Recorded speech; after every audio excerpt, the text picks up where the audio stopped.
alors, j'ai toujours pas de fruits. Par contre, les fleurs sont complètement fanées. Par contre, si tu observes bien, on se rend compte que la base du pistil est en train de gonfler.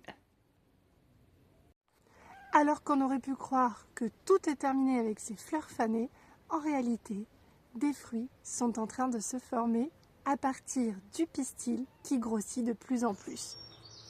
Et oui, souviens-toi, c'est parce qu'il a été fécondé par du pollen apporté par les abeilles en train de butiner. Et les ovules qu'on avait observés à l'intérieur vont devenir des graines. Ce processus de transformation du pistil en fruit va durer des semaines. Bon, j'ai donc l'impression que mes pistils en train de grossir ont encore un peu besoin de temps avant de faire des fruits mûrs. Mais attention, tous les fruits ne sont pas des fruits comestibles. Je vais te montrer des exemples. Le fruit, c'est la transformation du pistil qui contient à l'intérieur des graines. On distingue plusieurs types de fruits. Les fruits charnus, qui possèdent de la chair, comme par exemple la prune de mon prunier, qui deviendra une drupe, car elle possède un noyau dur qui protège la graine à l'intérieur.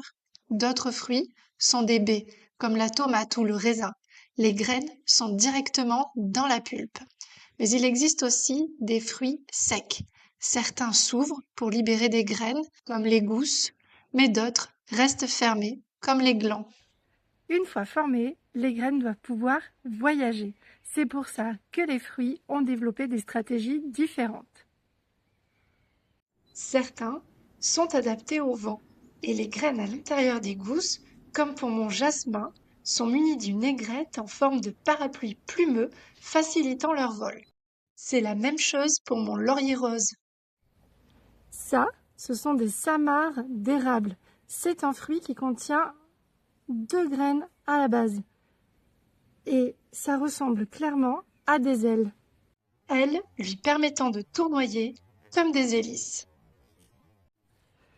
Ça, c'est le fruit de la bardane. Il possède à l'extrémité de tout petits crochets.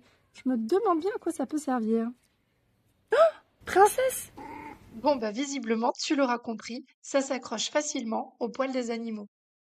Et d'autres encore, comme la noix de coco, roulent puis flottent sur l'eau au gré des courants. Et du coup, ça aussi, ce sont des graines et qui vont se disperser. Devine comment? Bon, comme j'ai pas l'air prête de manger des fruits, je pense que je vais partir au marché.